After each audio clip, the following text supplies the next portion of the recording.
Halo kelas 12, ketemu lagi dengan Ibu Rika dalam pelajaran sejarah Indonesia. Kali ini kita akan membahas tentang pemberontakan Andi Ajis tahun 1950. Pada awal April 1950, pemberontakan Andi Ajis terjadi di Makassar, Ujung Pandang, Sulawesi Selatan. Pemberontakan ini dipimpin langsung oleh Kapten Andi Ajis yang merupakan mantan perwira KNIL dan baru diterima masuk ke dalam APRIS.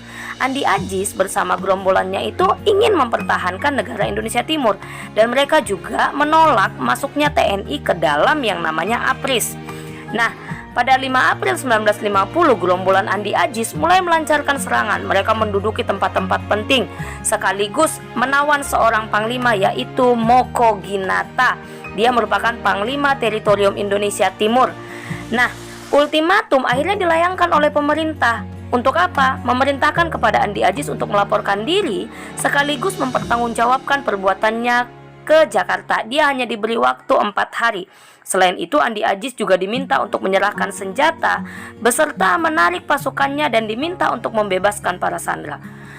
Tetapi Andi Ajis menolak. Akhirnya diturunkanlah pasukan ekspedisi di Makassar tanggal 26 April 1950 yang dipimpin oleh Kolonel Alex Kawilarang.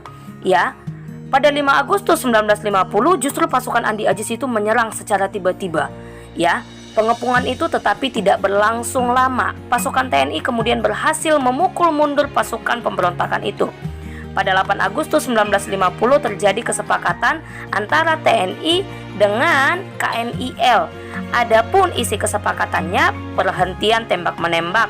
Kemudian KNIL harus meninggalkan Makassar dan menanggalkan semua senjatanya.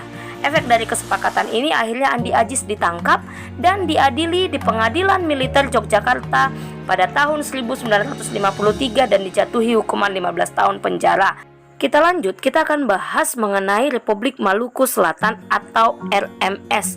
RMS ini didirikan oleh seorang mantan Jaksa Agung Negara Indonesia Timur, yaitu Christian Robert Somokil, di mana dia memproklamirkan berdirinya RMS tanggal 25 April 1950. Hal ini merupakan bentuk penolakan atas didirikannya NKRI. Somokil tidak setuju dengan penggabungan daerah-daerah negara Indonesia Timur ke dalam wilayah kekuasaan Indonesia. Jadi secara tidak langsung mereka ingin memisahkan diri dari Indonesia. Sehingga pemerintah perlu melakukan beberapa hal. Yang pertama, dilakukan jalan damai, yaitu mengajak RMS kembali lagi ke NKRI. Tetapi langkah tersebut ditolak. Justru ia malah meminta bantuan, perhatian, juga pengakuan dari negara lain seperti Belanda, Amerika Serikat, bahkan Komisi PBB untuk Indonesia. Karena upaya perdamaian itu ditolak, akhirnya dilakukanlah agresi militer untuk membersihkan gerakan RMS tersebut. Gerakan ini namanya Gerakan Operasi Militer 3 yang dipimpin oleh Kolonel Kawilarang yang saat itu menjabat sebagai kolonel tertinggi. Akhirnya operasi tersebut dimulai pada tanggal 14 Juli 1950. Sedangkan tanggal 15 Juli RMS akhirnya mengumumkan jika negara mereka dalam keadaan bahaya. Lalu pada tanggal 28 September 1950 pasukan GOM 3 menembus wilayah Ambon, termasuk menguasai benteng.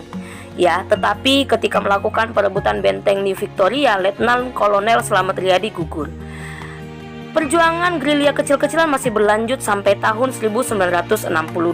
Setelah itu, tanggal 12 Desember 1963, Somokil akhirnya dapat ditangkap dan kemudian dihadapkan kepada Mahkamah Militer Luar Biasa di Jakarta.